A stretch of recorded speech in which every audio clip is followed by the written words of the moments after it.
Pilipino ay ipagkanulo mo sa mga dayuhan? How do you call that? What kind of government is that?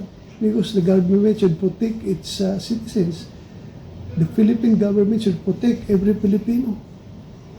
Ngayon, ibibigay mo doon sa ibang bansa. Senator, ano pong masasabi nyo? Sinabi po ni Senator Trillanes may secret warrant o umano po November 6 ng 2025 inilabas po ng ICC, which is kinonfirm din po ito ng ICC. Are you ready po ba to surrender? Ano pong gagawing remedies po ng company nyo, Sen? We will exhaust all available legal remedies. Gagawin namin lahat. Sen, ano pong masasabi nyo doon sa nangyaring tensyon kagabi, which is hinarang kayo, sinaktan ng mga NBA agent po? They were just doing their job. Whether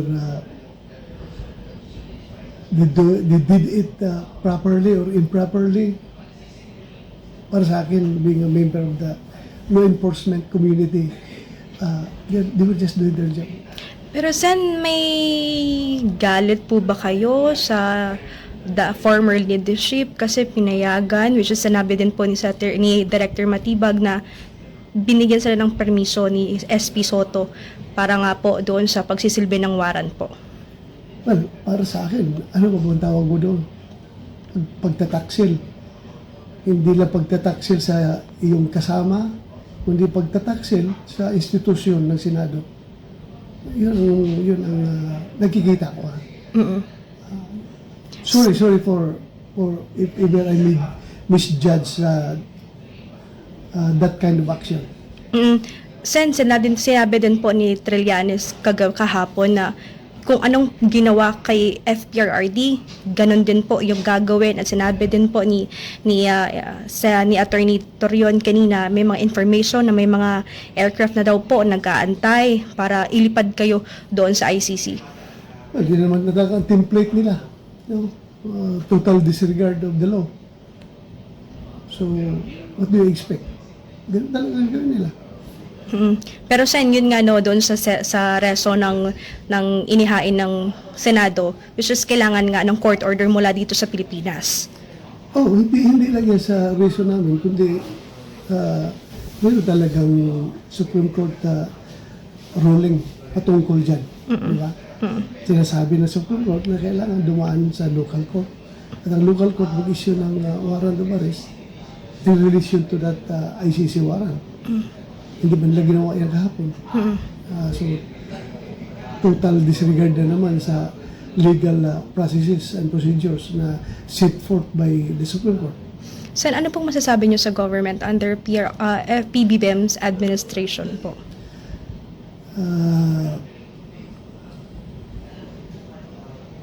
Sobra.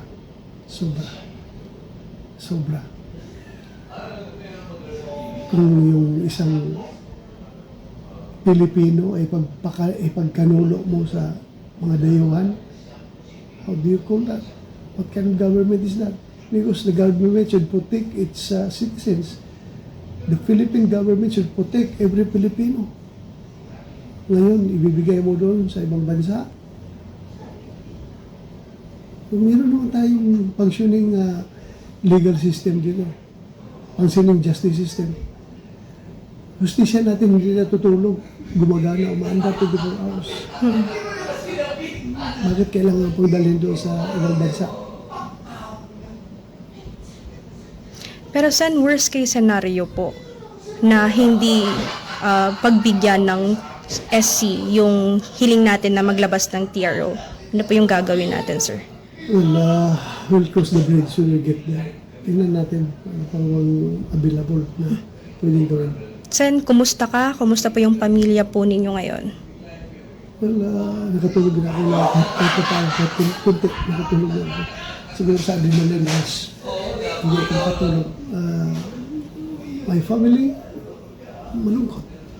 But hindi pa rin nasisira yung tiwala namin as a family to the Lord Almighty. Talagang we give full trust to the Lord. Sen, what if mangyari po ulit yung nangyari kagabi? Kasi sinabi po ng PNP, bumuo po sila ng task force para isilbi sa inyo yung warrant of arrest ng ICC po.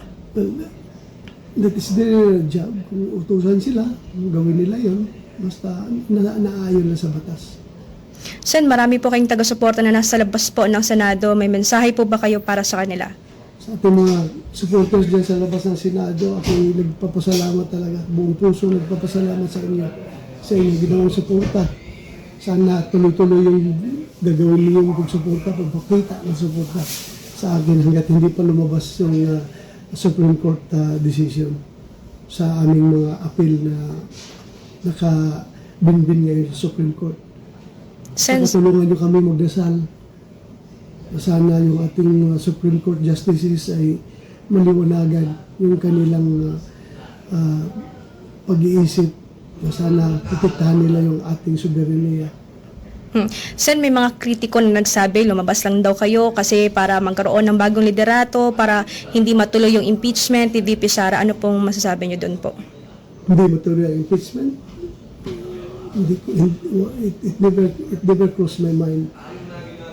Yung pagbuto, kasama na yun sa aking paglabas. Ay hindi ko pwedeng i-deny yan. Kasama na yan.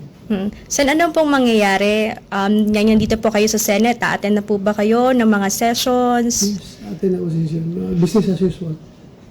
I mean, sir, personal po na attend ng session or via conferencing po? Depende na. Depende na kung may makuha kong damit mamaya. Wala akong dalang damit eh. Para pang session. Nagkabuhol-buhol yung aking barong kahapon. Wala pa akong bihisan. Kung makarating na ako na bihisan, para attend ako na session. Pero my intention is to attend talaga. Dahil andito naman ako.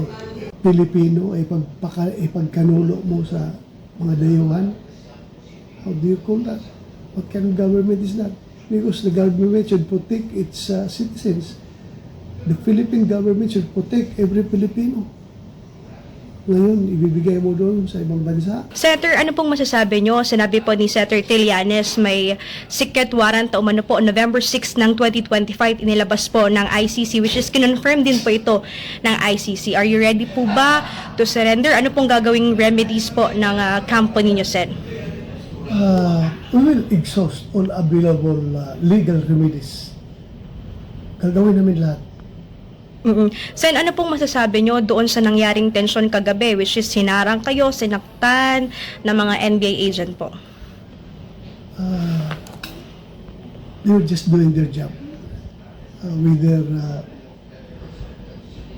they did it properly or improperly, para sa akin, being a member of the law enforcement community, they were just doing their job. Pero Sen, may galit po ba kayo sa former leadership kasi pinayagan, which is sinabi din po ni Director Matibag na binigyan sila ng permiso ni SP Soto para nga po doon sa pagsisilbi ng warrant po? Well, para sa akin, ano ba ang tawag mo doon? Pagtataksil. Hindi lang pagtataksil sa iyong kasama, kundi pagtataksil sa institusyon ng Senado. Yun ang nakikita ko. Sorry for if ever I misjudge that kind of action. Sen, sinabi din po ni Trillanes kahapon na kung anong ginawa kay FPRRD, ganun din po yung gagawin. At sinabi din po ni Attorney Torion kanina, may mga information na may mga aircraft na daw po nag-aantay para ilipad kayo doon sa ICC. Hindi naman ang template nila. No? Total disregard of the law. So, what do you expect? Ganun talagang gawin nila. Pero Sen, yun nga no, doon sa reso ng inihain ng Senado, which is kailangan nga ng court order mula dito sa Pilipinas. Hindi lang yan sa reso namin, kundi meron talagang Supreme Court ruling patungkol dyan. Di ba? Sinasabi ng Supreme Court na kailangan dumaan sa local court. At ang local court mag-issue ng warrant of arrest in relation to that ICC warrant. Hindi ba nila ginawa yan kahapon? So, total disregard na naman sa legal processes and procedures na set forth by the Supreme Court. Sen, ano pong masasabi niyo sa government under PBBM's administration po?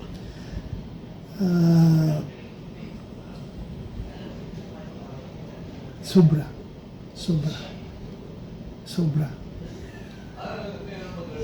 Kung yung isang Pilipino ay ipagkanulo mo sa mga dayuhan, how do you call that? What kind of government is that? Because the government should protect its citizens. The Philippine government should protect every Filipino. Ngayon, ibibigay mo doon sa ibang bansa. Meron naman tayong functioning legal system dito. Functioning justice system. Justisya natin hindi natutulog. Gumagana, umaanda 24 hours. Bakit kailangan pang dalhin doon sa ibang bansa? Pero Sen, worst case scenario po na hindi pagbigyan ng SC yung hiling natin na maglabas ng TRO. Ano po yung gagawin natin, sir? Well, we'll cross the bridge when we get there. Tingnan natin ano pang available na pwedeng gawin. Sen, kumusta ka? Kumusta po yung pamilya po ninyo ngayon? Well, nakatulog na ako kahit kunti, nakatulog na ako. Siguro sa adrenaline rush. Hindi ako nakatulog. My family, malungkot. But hindi pa rin nasisira yung tiwala namin as a family to the Lord Almighty. Talagang we give full trust to the Lord. Sen, what if mangyari po ulit yung nangyari kagabi? Kasi sinabi po ng PNP, bumuo po sila ng task force para isilbi sa inyo yung warrant of arrest ng ICC po. Well, that is their job. Kung utusan sila, gawin nila yon. Basta naayon lang sa batas. Sen, marami po kayong taga-suporta na nasa labas po ng Senado. May mensahe po ba kayo para sa kanila? Sa ating mga supporters dyan sa labas ng Senado, ako nagpapasalamat talaga. Buong puso nagpapasalamat sa inyo. Sa inyo ginawang suporta. Sana tuloy-tuloy yung gagawin niyo yung pagsuporta, pagpakita ng suporta sa akin hanggat hindi pa lumabas yung Supreme Court decision sa aming mga appeal na nakabinbin ngayon sa Supreme Court. Sen, Patulungan niyo kami magdasal. Sana yung ating Supreme Court justices ay maliwanagan yung kanilang pag-iisip. Sana protektahan nila yung ating soberenya. Sen, may mga kritiko na nagsabi, lumabas lang daw kayo kasi para magkaroon ng bagong liderato, para hindi matuloy yung impeachment ni VP Sara. Ano pong masasabi niyo doon po? Hindi matuloy ang impeachment.